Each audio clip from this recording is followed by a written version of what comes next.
салом ба дӯстони азизи радиои озодӣ. сархати рӯйдодҳоро аз студияи марказӣ тамошо доред. имрӯз 25 апрел ва мо аз он хоҳем гуфт ки дар нишасти созмони амният ва ҳамкории Аврупо дар Вена шиканҷа дар зиндонҳо ва нақзи ҳуқуқи ақалиятҳои миллӣ дар Тоҷикистонро матраҳ карданд. раиси пешини Кумитаи давлатии амнияти миллии Қазоқистонро 18 сол зиндонӣ карданд. Аҳмад Масуд дар нишасти Вена дар бораи Толибон суҳбат кард ва дар хатлон хоҳарзодаи Шамсиддин Саидов узви раёсати ҳизби дар Тоҷикистон мамнӯи наҳзатро барои гуфтугӯи телефонӣ бо ӯ боздошт карданд. додгоҳе дар Остона собиқ раиси Кумитаи давлатии амнияти Қазоқистонро бо гуноҳи хиёнат ба давлат ва талоши ғасби қудрат дар ҳодисаҳои моҳи майи соли 2022 ба 18 соли зиндон маҳкум кард. Дар ин бора матбуоти Қазоқистон хабар дод. додгоҳ инчунин амр дод ки ҳама моликияти Карим Масимов мусодира шавад ва тамоми умр аз ҳаққи дарёфти мақоми давлатӣ маҳрум гардад. се муовини Масимов ба муҳлатҳои каме поинтари зиндон маҳкум шуданд. Масимовро дар авҷи эътирозҳои мардумӣ ва беназмиҳои мусаллаҳона дар Қазоқистон ҳабс карданд.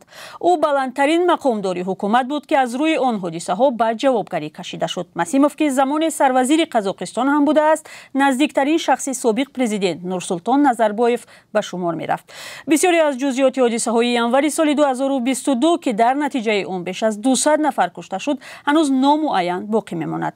яке аз фарзияҳое ки дар ҷомеаи Қазоқистон фаъолона баррасӣ мешавад ин аст ки эҳтимолан Назарбоев ва Масимов манфиатдори ташкили ин ҳодисаҳо буданд. бисёр наздикони Назарбоев баъдан ба ҷавобгарӣ кашида шуданд.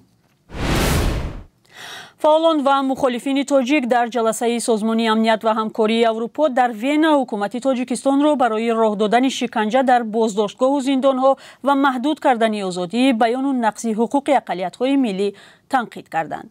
нишаст дар бораи риояи ҳуқуқи башар ва шиканҷа дар кишварҳои узви созмон рӯзи 24 апрел оғоз шуд ва имрӯз ба поён хоҳад расид. Вайсиддин Одинаев, як фаъоли тоҷик, дар ин нишаст ҳукумати Тоҷикистонро барои боздошту азияти рӯзноманигорон танқид кард.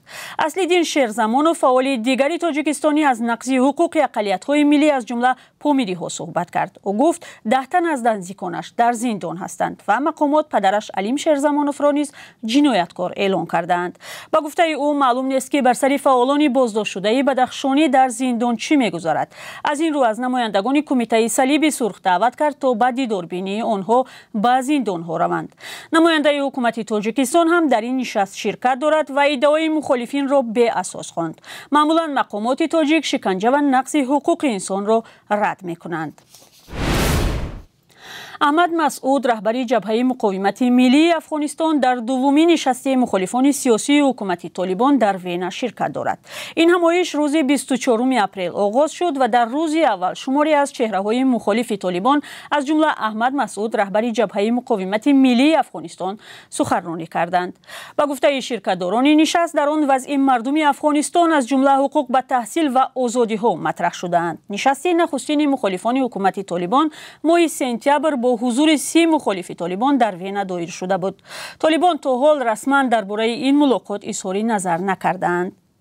муҳоҷирони тоҷике ки нияти кор дар Кореяро доранд, дар душанбе ба давраи кӯтоҳи омӯзиши забони кореягӣ фаро гирифта мешаванд. бино ба иттилои маркази таълими Калонсолон, давраҳои омӯзиши забони кӯриёӣ аз 1 то 3 моҳ идома мекунанд ва баъди хатм ба муҳассилин санаде бо рамзи давлатии Кӯриё дода мешавад. дар бораи давраҳои омӯзиши забони кореягӣ, кору маош дар ин кишвар имрӯз дар ахбори озодӣ муфассалтар суҳбат мекунем.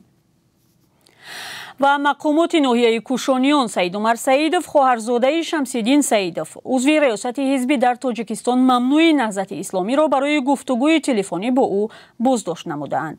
дар моҳи гузашта Абдуллоҳ, писари Шамсиддин Саидов, аз Олмон ба Тоҷикистон истидор шуда, барои даъват ба ифротгароӣ ба 7 соли зиндон маҳкум шуда буд. Шамсиддин Саидов ба радиои Озодӣ гуфт хоҳарзодааш Саидумар Саидов рӯзи 19 апрел дастгир шуда дар боздоштгоҳи шаҳри Бохтар аст. мақомоти тафтишотӣ ба модараш хабар доданд ки дар нисбати ӯ бо моддаи 307 парванда боз намуданд, вале мақомот дар хатлон ҳанӯз дар ин бора шарҳ надоданд. наздиконаш гуфтанд 2 маротиба барои Саидумар ба боздоштгоҳ либосу ғизо бурданд. ҳавои ғуборолуди 2 ҳафтаи ахир ба киштзорҳо ҳам зарар мерасонад. Бар асари тӯфони чангу ғубор дар Тоҷикистони флотшавии ҳаво сабт шудааст. Тибқи шохисе ки вазъи ҳаворо арзёбӣ мекунад, боду ҳаво дар Тоҷикистон бад арзёбӣ шудааст. Пойгоҳи Истфруд ки ба таҳлили бозори меваву сабзавот ва киштзорҳо машғул аст, навиштааст, ин вазъ на фақат ба сиҳати одамон, балки ба киштзорҳо ҳам зарар мерасонад. Ба гуфтаи таҳлилгарони ин нашрия, тӯфони чангу ғубор метавонад Тоҷикистонро аз иҷрои нақшаҳои парвариши зироатҳо боз дорад ва дар парвариши маҳсулоте чун қулфинаю бодиринг, булғориву баклаҷон ва дарахтони мевадор мушкил эҷод кунад.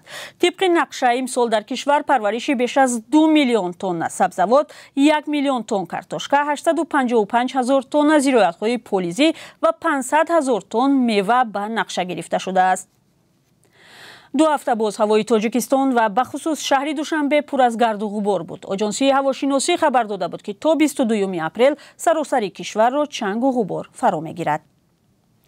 ва ҳоло як маълумоти кӯтоҳ дар бораи қурби асъори хориҷӣ дар Тоҷикистон ки аз сӯи Бонки Миллӣ таъин шудааст. Имрӯз 25 апрел қурби рубли русӣ андаке боло рафта 1000 рубл ба 134 сомонӣ баробар шудааст.